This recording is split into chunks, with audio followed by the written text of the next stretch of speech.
Buenas tardes a todos otra vez. Esta es la charla número 38, que corresponde al capítulo 8 de los Hechos de los Apóstoles.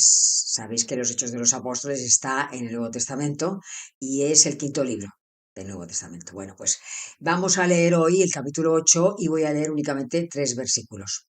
Venimos del capítulo 7 que yo había dividido en 9 partes. Si estáis interesados en escucharlos, pues podéis ir a mi página que se llama La Sagrada Escritura en Profundidad.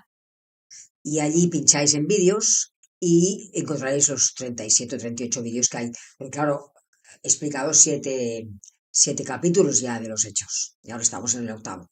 Si podéis, pues ponéis el pulgar, si os gusta, tocáis la campanita y, porque, bueno, pues por lo que siempre os digo, porque por algoritmos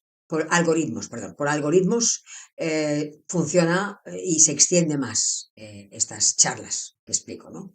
Bueno, nosotros vamos a estudiar y vamos antes a rezar eh, y vamos a explicar el capítulo 8. En el nombre del Padre, del Hijo y del Espíritu Santo. Señor Jesús, me presento a ti tal como soy. Te pido perdón por mis pecados. Me arrepiento de ellos. Por favor, perdóname. En tu nombre perdono a todos los que me han ofendido. Renuncio a Satanás, a los espíritus maléficos y a todas sus obras. Me entrego por completo a ti con todo mi ser. Señor Jesús, ahora y por siempre, te invito a entrar en mi vida. Te acepto como mi Señor, mi Dios y mi Salvador. Por favor, cúrame. Cámbiame. Fortaléceme en cuerpo, alma y espíritu. Ven, Señor Jesús. Cúbreme con tu preciosa sangre y lléname del Espíritu Santo. Te amo, Señor Jesús. Te alabo, Señor Jesús. Y te doy las gracias. Te seguiré todos los días de mi vida. María, mi Madre, Reina de la Paz. San Peregrino, Santo del Cáncer. Todos los ángeles y santos, por favor, ayudadme. Amén. En el nombre del Padre, del Hijo y del Espíritu Santo. Bueno, pues vamos a ver. Empezamos, capítulo 8 de los Hechos, versículo 1 al 3. Lo leo. Dice, Saulo aprobaba su muerte. Aquel día se desató una gran persecución contra la iglesia de Jerusalén. Todos se dispersaron por las regiones de Judea y Samaria, a excepción de los apóstoles. Unos hombres piadosos sepultaron a Esteban e hicieron gran duelo por él. Entretanto, Saulo hacía estragos en la iglesia. Entraba por las casas, se llevaba por la fuerza a hombres y mujeres y los metía en la cárcel.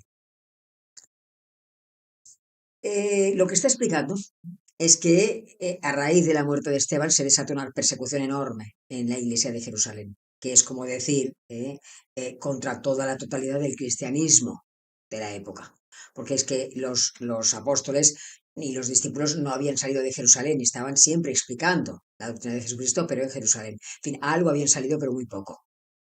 Entonces, cuando Lucas, que es el autor de los Hechos de los Apóstoles y de su propio Evangelio, nos explica claramente en el versículo 1 que Saulo aprobaba la muerte de Esteban y luego nos explica lo que hacía, que ahora os lo desgranaré, está explicando claramente y quiere que nos demos cuenta de la diferencia que había entre el Saulo antes de convertirse y el Saulo después de la conversión que tiene lugar.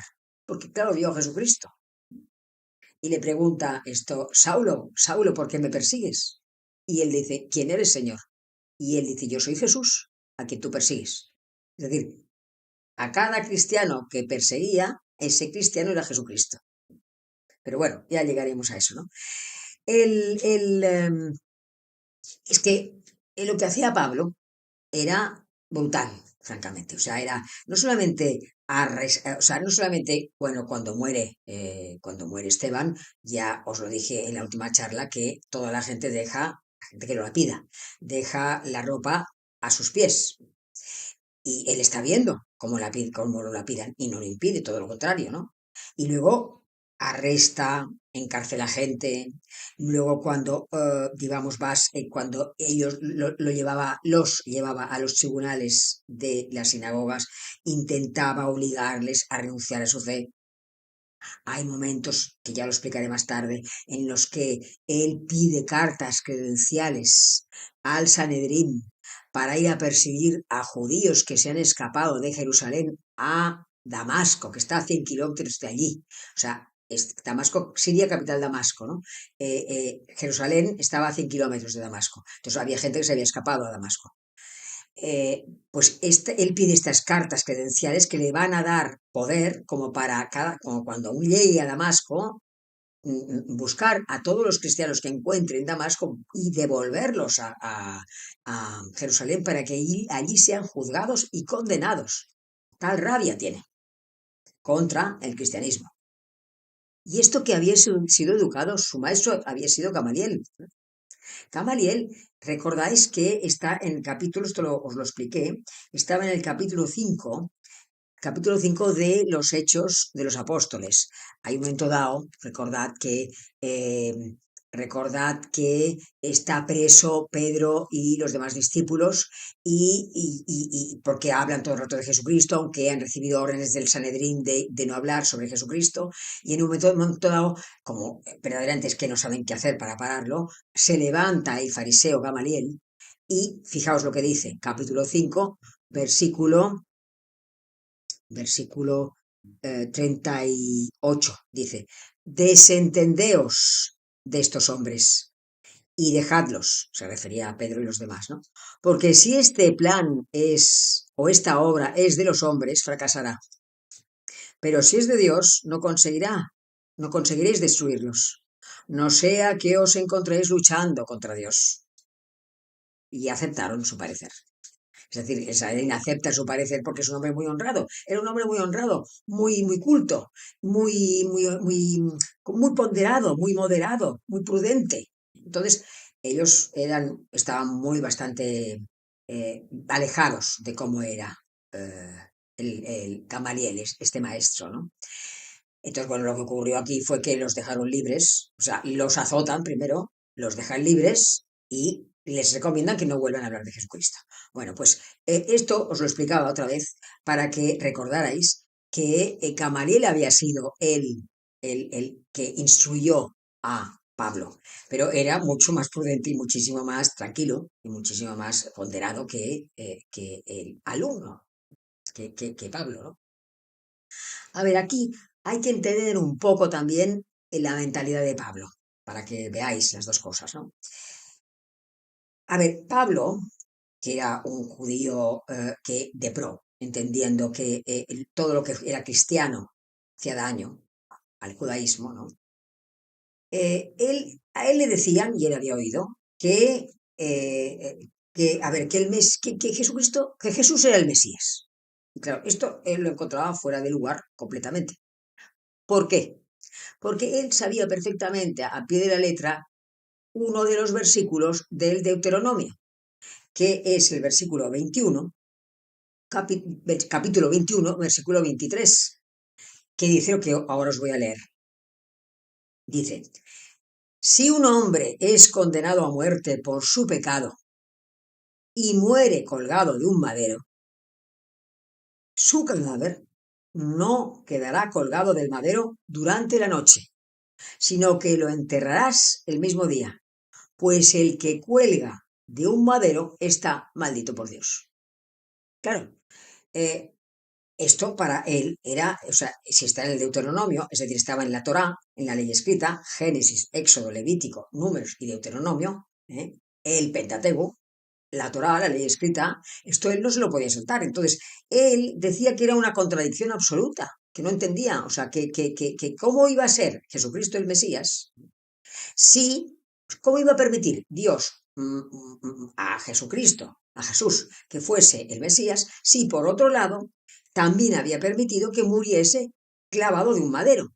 Porque claro, cuando lo sacan de las murallas de la ciudad, lo cuelgan de la cruz está hecha de madera.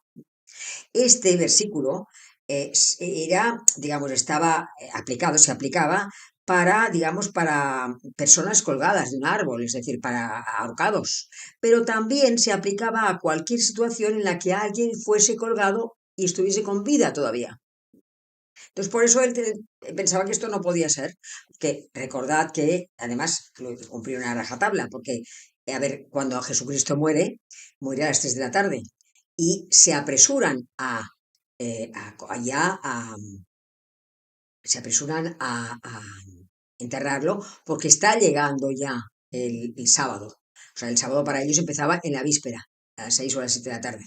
Entonces, también, como se había sido condenado por blasfemo, tiene que ser descolgado por la cruz, porque aquí lo dice, su cadáver no quedará colgado del madero durante la noche.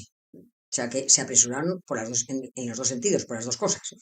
Se apresuraron a sepultarlo tan pronto, sobre todo por el sábado, ¿no? Porque en el sábado no se puede hacer nada, absolutamente.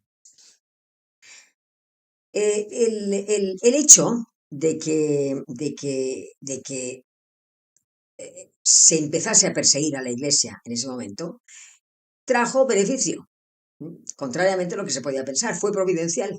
Porque claro, la gente que se escapó, porque hubo esa de persecución desatada que tuvo lugar en Jerusalén, la gente se escapaba y se fueron a Samaria, dice el texto, y se fueron sobre todo a Judea.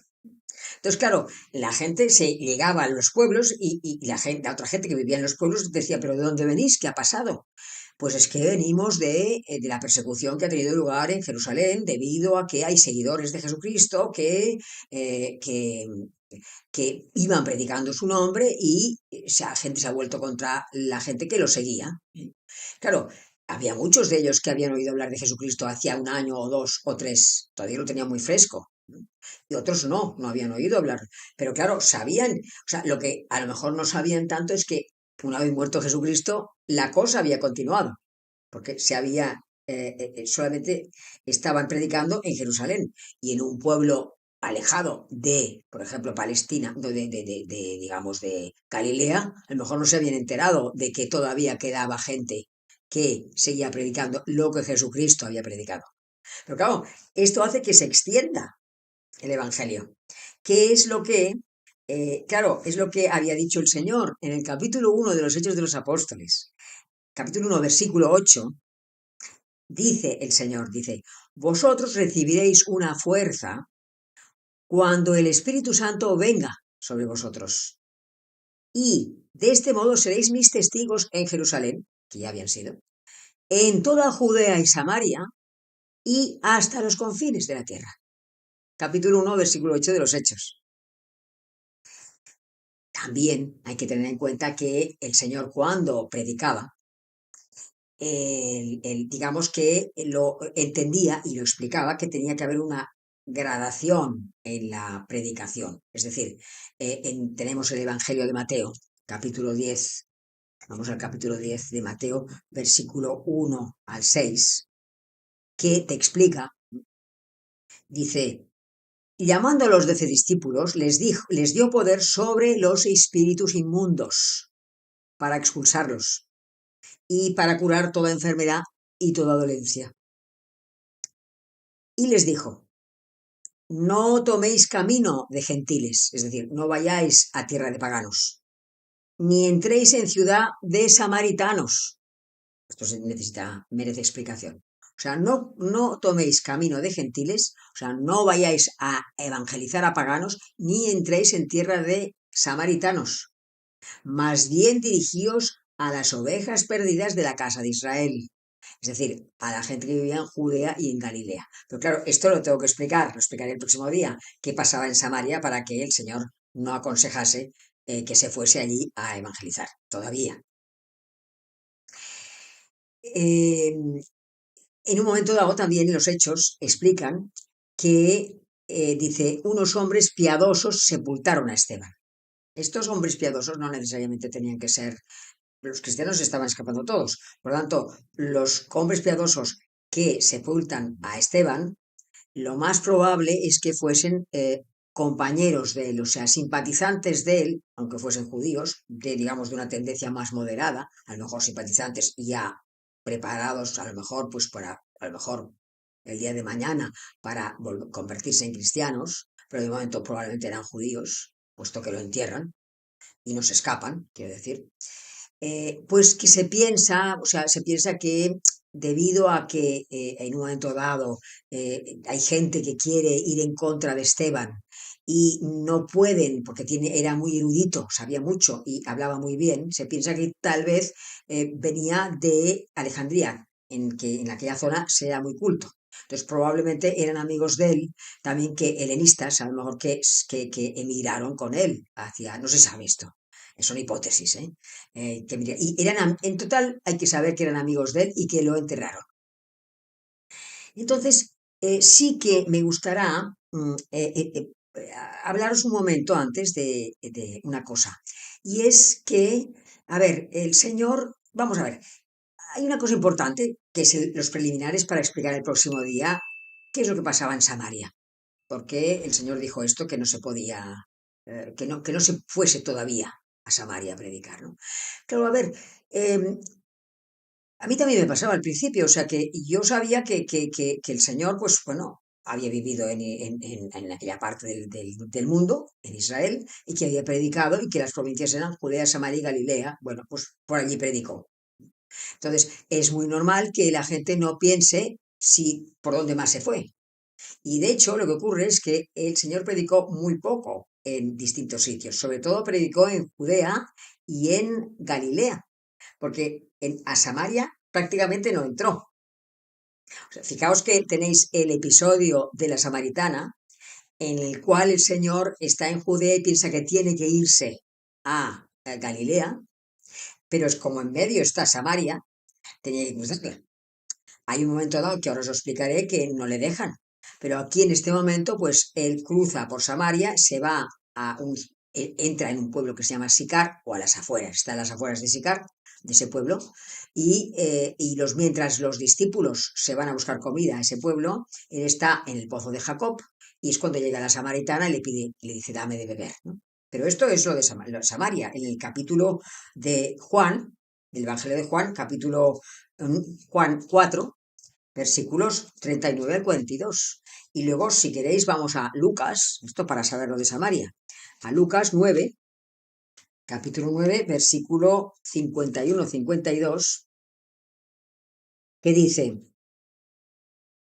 lo leo, dice, sucedió, Juan 9, perdón, Lucas 9, 51-52, dice, sucedió que como se iban cumpliendo los días de su asunción, es decir, cuando estaba ya, él ya tenía, cada vez se iba acercando más la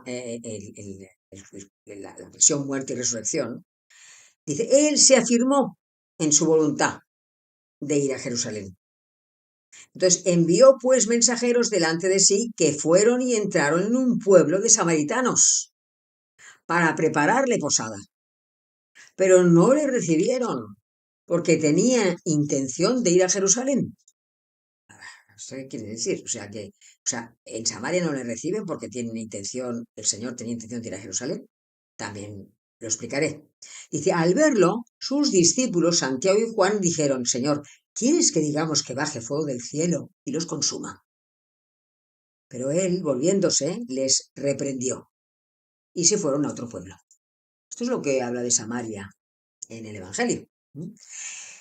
Entonces, que sepáis esto, que también existía, o sea, si veis el mapa del mar de Galilea o lago de Genesaret, que es lo mismo, eh, pensad que él evangelizó aparte de todo esto, evangelizó mucho sobre en el norte, al norte del mar de Galilea, que es donde estaba Cafarnaúm, Gala y todo esto, más también hacia la parte oeste, pero la parte de la derecha, es decir, la parte este, él no la tocó, porque allí estaba la Decápolis, de Deca, 10, es decir, eran 10 ciudades que estaban al este del mar de Galilea, que eran prácticamente, digamos, muy paganizadas, que estaban muy paganizadas, y que eran autónomas, o sea, eran como ciudades-estado autónomos. Hoy día, estas 10, las excavaciones que se hacen para descubrir estas 10 ciudades, ¿no? Caen, claro, las fronteras varían, ¿no? Entonces, hoy día están en Jordania. O sea, la Decápolis esas 10 ciudades está en Jordania. Sí que visitó una, ¿no? La Gerasa. Recordad que fue y hay un demonio, hay una persona endemoniada, y él la libera del demonio y todos los demonios que estaban dentro de esta persona son tirados a los cerdos y los cerdos caen por el barranco. Y entonces los gerasenos lo sacan de allí porque preferían que pierden su dinero porque claro, hubo una manada de cerdos que fueron poseídos y esos fueron tirados, se tiraron ellos mismos por el barranco, ¿no? Entonces, Jesús esa parte no la tocó. Entonces, bueno, la semana que viene continuaremos con esto, hablaremos de Felipe, Felipe que no es el apóstol, sino que será el diácono, ya lo aclararé la semana que viene, que se tendrá que enfrentar con el Simón el mago, y luego veremos cómo hablará con el eunuco de la reina Candace, que es como era el ministro de la reina Candace, como el ministro de Asuntos de Economía, digamos, de la reina Candace, ya lo veréis. Está lleno de aventuras como, de cómo el diácono Felipe se atreve a entrar en Samaria y a evangelizar Samaria. Lo veremos el próximo día. Pues vamos a rezar a la Virgen María, en el nombre del Padre, del Hijo y del Espíritu Santo. Dios te salve María, llena de gracia, el Señor es contigo. Bendita eres entre todas las mujeres, y bendito es el fruto de su vientre, Jesús, de tu vientre, Jesús. Santa María, Madre de Dios, ruega por nosotros pecadores ahora y en la hora de nuestra muerte. Amén. En el nombre del Padre, del Hijo y del Espíritu Santo. Hasta la semana que viene, si Dios quiere.